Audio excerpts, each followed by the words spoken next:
Hello everyone, welcome to my channel. This is the lecture 8 of GPAT Cracker series and this is the continuation of your tablet defects. इससे पहले हमने जो defects पढ़े थे कुछ defects रह गए थे, तो इस वीडियो में हम वही सारे डिफेक्ट्स कवर करेंगे. So let's get started. तो हमने उस वीडियो में कवर किया था क्रैकिंग, चिपिंग, लैमिनेशन. ठीक है, अब हम पढ़ते हैं और कैपिंग. ठीक है, अब हम पढ़ते हैं उसके आगे. पहला आप ये जो उसके बाद का डिफेक्ट है स्टिकिंग. अब sticking refers to the tablet material adhering to the die wall. Sticking में क्या होता है, आपका जो टैबलेट मटेरियल है वो अडहेयर्ड रह जाता है आपके डाइवॉल को. अडहेयर्ड मतलब चिपका हुआ रह जाता है आपके डाइवॉल से. Filming is a slow form of sticking and is largely due to excess moisture in the granulation. जो आपका फिल्मिंग होता है वो स्टिकिंग का ही एक स्लो प्रोसेस है. मतलब स्टिकिंग जब धीरे धीरे होती जा रही है तो वो किसको मतलब क्या हो जाएगा, उसका फिल्मिंग हो जाएगा. और वो क्यों होता है, जब मॉइस्चर बहुत ज़्यादा हो जाता है आपके ग्रैन्युलेशन में. रीज़न क्या है, इम्प्रॉपरली ड्राइड और इम्प्रॉपरली लुब्रिकेटेड ग्रैन्यूल्स. हमारी जो ग्रैन्यूल्स है या तो वो ठीक से ड्राई नहीं हुई है या फिर वो ठीक से लुब्रिकेटेड नहीं है. अब इसके जो कॉजेज हैं हम देखते हैं, formulation related sticking and machine related sticking. जो आपका फॉर्मुलेशन रिलेटेड स्टिकिंग है उसमें granules not dried properly. Granules ठीक से ड्राई नहीं हुए हैं.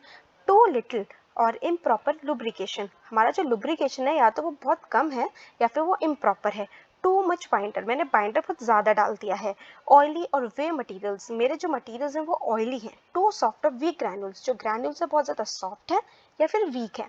अब मशीन रिलेटेड में आते हैं, कॉन्केविटी टू डीप फॉर ग्रैन्युलेशन. जो हमारी कॉन्केविटी है मशीन की वो बहुत ज़्यादा डीप है ग्रैन्युलेशन के हिसाब से. टू लिटिल प्रेशर, प्रेशर बहुत ही कम है. कंप्रेसिंग इज टू फास्ट, हमने बहुत जल्दी कंप्रेस कर दिया है. तो ये आपके कॉजेज है स्टिकिंग के. अब कॉजेज देख लेते तो रेमेडीज भी देख लेते हैं. आपकी जो रेमेडीज हैं फॉर्मुलेशन रिलेटेड स्टिकिंग के लिए भी है और मशीन रिलेटेड स्टिकिंग के लिए भी है. तो रेमेडीज पे हम आते हैं, ड्राई द ग्रैन्यूल्स प्रॉपर्ली. जो आपके ग्रैन्यूल्स हैं उसको आप ठीक से ड्राई करो. इंक्रीज और चेंज लुब्रिकेंट, अपने लुब्रिकेंट को या तो इंक्रीज करो उसका अमाउंट या फिर उसको चेंज करो. रिड्यूस और यूज अनदर बाइंडर, या तो आप बाइंडर का अमाउंट रिड्यूस करो या फिर दूसरा बाइंडर आप यूज करो. Modify mixing process, add an absorbent, अपने मिक्सिंग प्रोसेस को मॉडिफाई करो या फिर उसमें एक एब्सॉर्बेंट डालो. Optimize the amount of binder, binder का जो अमाउंट है उसको ऑप्टिमाइज करो. ये देखो कि भाई कितने अमाउंट पे, कितने रेशियो पे ये मुझे स्टिकिंग की प्रॉब्लम नहीं दे रहा है या कितना ऐड करने पे स्टिकिंग की प्रॉब्लम दे रहा है. इसको कहते हैं ऑप्टिमाइज करना. अब हम आते हैं मशीन रिलेटेड स्टिकिंग पे. रिड्यूस कॉन्केविटी टू ऑप्टिमम, आप अपनी कॉन्केविटी को उतना ही रखो जितने की ज़रूरत है, ऑप्टिमम तक ही रखो. इंक्रीज द प्रेशर, प्रेशर को बढ़ाओ. रिड्यूस स्पीड, स्पीड को रिड्यूस करो. तो ये कुछ आपकी रेमेडीज कॉजेज थे स्टिकिंग के. अब हम आगे बढ़ते हैं. आई होप ये समझ आ गया होगा आपको. तो आगे बढ़ते हैं हम लोग पिकिंग पे. Picking refers to the product that is sticking within the letters, logos और designs of the punch faces. होता क्या है कि आपके जो पंच फेसेस हैं उस पे लेटर्स हुए, लोगोस हुए, डिजाइंस हुए. तो पिकिंग में क्या होता है कि प्रोडक्ट जो है आपका उसके उनके बीच में स्टिक हो जाता है, उसको कहते हैं picking. The problem is more prevalent on the upper punch face then on the lower punch. आपके अपर और लोअर दो पंच होते हैं तो अपर में ये प्रॉब्लम ज़्यादा प्रिवेलेंट है दैन द लोअर पंच. अब आपका जो रीज़न है, रीज़न क्या है, picking is of particular concern when punch tips have engraving और एम्बॉसिंग लेटर्स. पिकिंग सबसे ज़्यादा हमें मतलब कब हो सकती है, जब आपके पंच टिप्स पे एनग्रेविंग है या एम्बॉसिंग लेटर्स है. एनग्रेविंग मतलब समझते हो, मतलब कि जैसे कोई अगर हम स्टोन ले लें मान लो फॉर एग्जांपल, और उसके ऊपर मैं कुछ ऐसे मतलब क्या कहते हैं कि उसके ऊपर मैं ऐसे कुछ लिखूं, किसी चीज़ से कुछ पैटर्न बनाऊं, है ना, तो उसको कहते हैं एनग्रेविंग. मैंने उसके ऊपर एनग्रेविंग कर दी है, कुछ बनाया है पैटर्न या कुछ भी लेटर पैटर्न कुछ भी आप समझ सकते हो. तो ऐसे ही जब पंच टिप्स पे कोई भी एनग्रेविंग होती है ना, उस या कोई एम्बॉस्ड लेटर होता है तो उसमें पिकिंग का चांस ज़्यादा है. क्यों, क्योंकि उनके अंदर तो फिर वो मटेरियल घुस सकता है. Granular material is improperly dried, या फिर आपका granular material is improperly dried है, ठीक से ड्राई नहीं है. इसके अलावा इसके जो कॉजेज हैं वो है formulation related and machine related. Formulation related में ग्रैन्यूल्स नॉट ड्राइड प्रॉपरली, मेरे ग्रैन्यूल्स ठीक से ड्राई नहीं हुए हैं, जो कि हमने यहाँ पे भी बोला. टू लिटिल और इम्प्रॉपर लुब्रिकेशन, जो लुब्रिकेशन है या तो वो बहुत कम है या फिर वो इम्प्रॉपर है. लो मेल्टिंग पॉइंट सब्सटेंसेस में soften from the heat of compression, अब देखो आपने ऐसे सब्सटेंसेस ले ली जिनका मेल्टिंग पॉइंट बहुत लो है, जो बहुत जल्दी मेल्ट हो जाते हैं, तो वो तो सॉफ्ट हो जाएंगे ना, जैसे हीट कंप्रेशन के दौरान हीट प्रोड्यूस होगी तो वो तो उसको जल्दी से सॉफ्ट हो जाएंगे उसके चलते। क्यों? क्योंकि ये तो भाई लो मेल्टिंग सब्सटेंस है। लो मेल्टिंग पॉइंट मेडिकामेंट इन हाई कंसेंट्रेशन, या तो मैंने मेडिकामेंट्स को बहुत ज्यादा कंसेंट्रेशन में ले लिया जिनका मेल्टिंग पॉइंट लो है। To warm granules when compressing, और जब मैं कंप्रेसिंग कर रही हूँ तो ग्रैन्यूल्स कैसे हैं, मेरे बहुत ज्यादा वार्म है। मशीन रिलेटेड पिकिंग, अब फॉर्मुलेशन रिलेटेड पिकिंग था, अब मशीन रिलेटेड पिकिंग है। रफ पंच फेसेस, जो मेरे पंच फेसेस हैं वो रफ हैं। Dividing line is too deep, और जो डिवाइडिंग लाइन है बहुत ज़्यादा डीप है, उसमें भी चांस है कि मटेरियल उसमें फंस जाए। Pressure applied is not enough, pressure जो मैंने अप्लाई किया है इट इज़ नॉट इनफ। तो अब इसके रेमेडीज भी आएंगे, formulation related picking and machine related picking. तो पहले अगर हम रेमेडीज देखें पिकिंग की इन फॉर्मुलेशन सेक्शन, तो ये बोल रहा है कि ड्राई द ग्रैन्यूल्स प्रॉपर्ली, आप अपने ग्रैन्यूल्स को अच्छे से ड्राई कीजिए। इंक्रीज और चेंज लुब्रिकेंट, या तो आप अपना लुब्रिकेंट चेंज कर दीजिए या फिर उसका अमाउंट इंक्रीज कर दीजिए। अब वहां पे ये बोल रहा था कि आपने लो मेल्टिंग पॉइंट सब्सटेंस लिया, उससे भी दिक्कत आ रही है, तो यहाँ पे ये बोल रहा है आप उसको हाई मेल्टिंग पॉइंट लुब्रिकेंट्स डाल दो। Refrigerate granules in the entire tablet press, आप अपने ग्रैन्यूल्स को रेफ्रिजरेट कर दीजिए। कूल सफिशिएंटली बिफोर कंप्रेशन, और जो यहाँ पे हम बोल रहे थे कि भाई ये वार्म ग्रैन्यूल्स हैं, तो हम इनको क्या कर सकते हैं, we can cool them before compression. अब आते हैं मशीन रिलेटेड पे, तो हम अपने फेसेस जो हैं उनको पॉलिश कर सकते हैं, उनकी डेप्थ्स रिड्यूस कर सकते हैं और उनके प्रेशर को इंक्रीज कर सकते हैं, पर ऑप्टिमम लेवल तक ही, मतलब जितना प्रेशर चाहिए उतने तक हम उसको इंक्रीज कर सकते हैं। तो हमने पढ़ लिया है स्टिकिंग एंड पिकिंग। तो अब हम आते हैं बाइंडिंग पे। Binding is the defect in which the tablet sticks to the die and does not eject properly out of the die. Tablets adhere, seize और टीयर इन द डाई। अब binding के procedure में क्या होता है, जो मेरी टैबलेट है वो स्टिक हो जाती है डाई को और इजेक्ट नहीं होती प्रॉपर्ली, तो उससे क्या होता है कभी कभी वो उसमें टूट भी जाती है, उसमें अडेयर्ड रह जाती है ना। अब और क्या हो सकता है, a film is formed in the die and ejection of tablet is hindered. Hindered मतलब होता है कि नहीं हो पाता है, तो फिल्म फॉर्म हो जाती है डाई में और जो टैबलेट की इजेक्शन है वो हिंडर्ड हो जाती है, हैम्पर्ड हो जाती है और यू कैन से इम्पेयर्ड हो जाती है। इन सब का मतलब क्या है कि नहीं हो पाती उसकी इजेक्शन, वो बाहर नहीं निकल पाती है। और अगर बहुत ज़्यादा बाइंडिंग हो जाए, with excessive binding the tablet sides are cracked and it may crumble apart. अगर बहुत ज़्यादा बाइंडिंग हो जाएगी तो क्या होगा, जो टैबलेट के साइड्स हैं वो क्रैक हो जाएंगे और ये टैबलेट जो है अलग अलग हिस्सों में टूट जाएगी। अब अगर इसका एक ब्रॉड रीजन देखें तो ब्रॉड रीजन क्या है, usually due to excessive amount of moisture in granules, lack of lubrication और यूज ऑफ वॉन डाइज। ज़्यादातर ये क्यों होता है कि अगर मैंने मॉइस्चर बहुत ज़्यादा है मेरी ग्रैन्यूल्स में, मेरे पास लुब्रिकेशन मैंने कम करा है उसका, या फिर मैंने वॉन आउट डाइज यूज़ किए हैं। अगर हम इसको क्लासिफाई करके देखें फॉर्मुलेशन रिलेटेड बाइंडिंग और मशीन रिलेटेड बाइंडिंग में, तो फॉर्मुलेशन रिलेटेड में कह रहा है कि टू मॉइस्ट ग्रैन्यूल्स, बहुत ज़्यादा ग्रैन्यूल्स में मॉइस्चर है, इनसफिशिएंट और इम्प्रॉपर लुब्रिकेंट, लुब्रिकेंट क्या है, इनसफिशिएंट है या फिर इम्प्रॉपर है। टू कोर्स ग्रैन्यूल्स, आपके जो ग्रैन्यूल्स है बहुत ज़्यादा कोर्स है।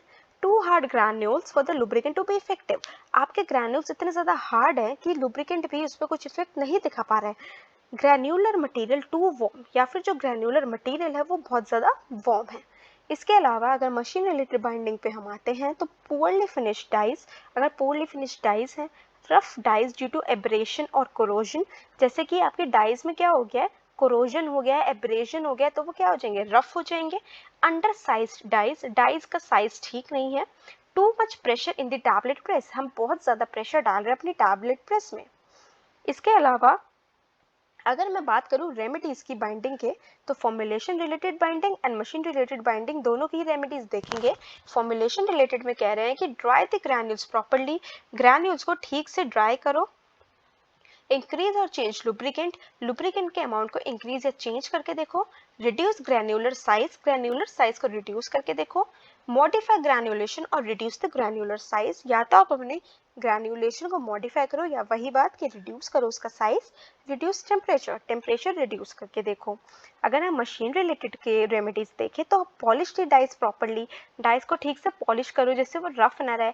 इन्वेस्टिगेट अदर स्टील्स और स्टील्स वगैरह को भी इन्वेस्टिगेट करो। रीवर्क टू प्रॉपर साइज, उसका प्रॉपर साइज हो, ये सब चीज़ों के लिए रीवर्क करो। Reduce the pressure, pressure reduce करके देखो। तो ये कुछ रेमेडीज थी। अब हम आते हैं डबल इम्प्रेशन पे।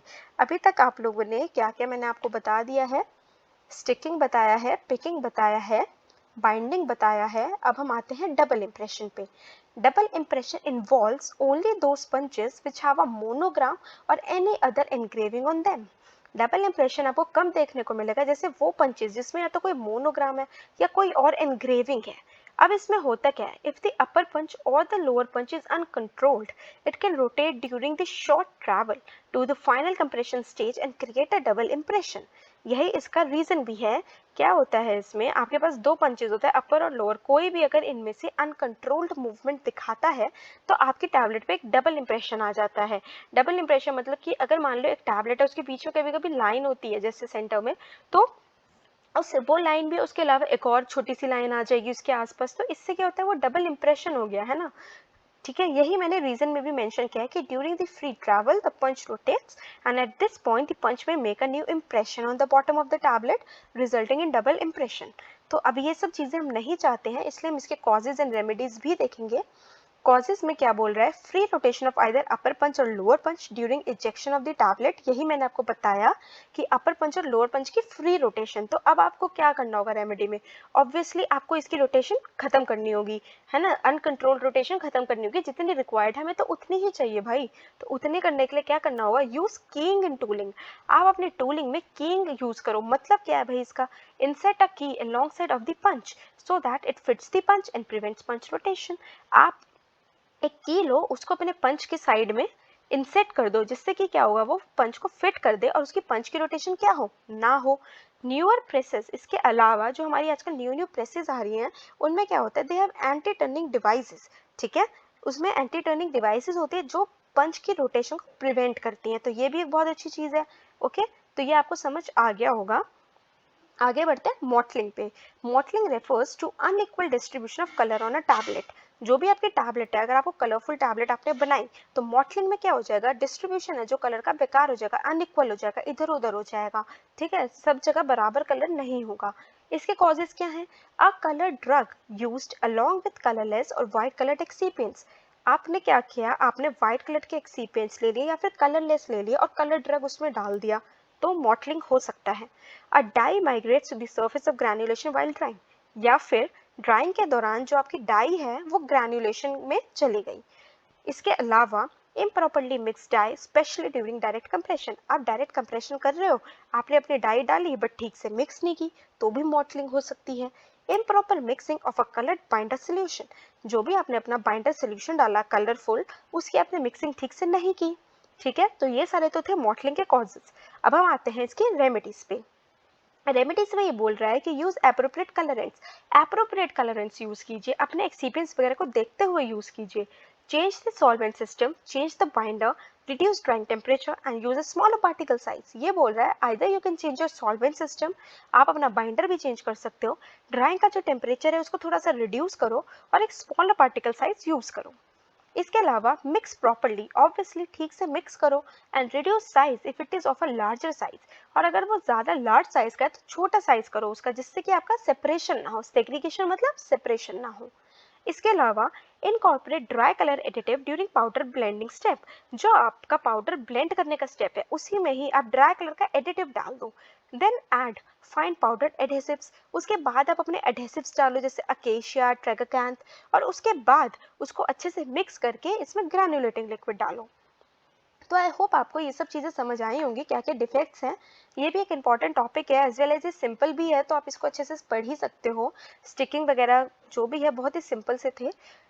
तो आज की वीडियो में बस इतना ही था। अगर आपको ये अच्छी लगी हो वीडियो तो please like share and subscribe to channel and thank you.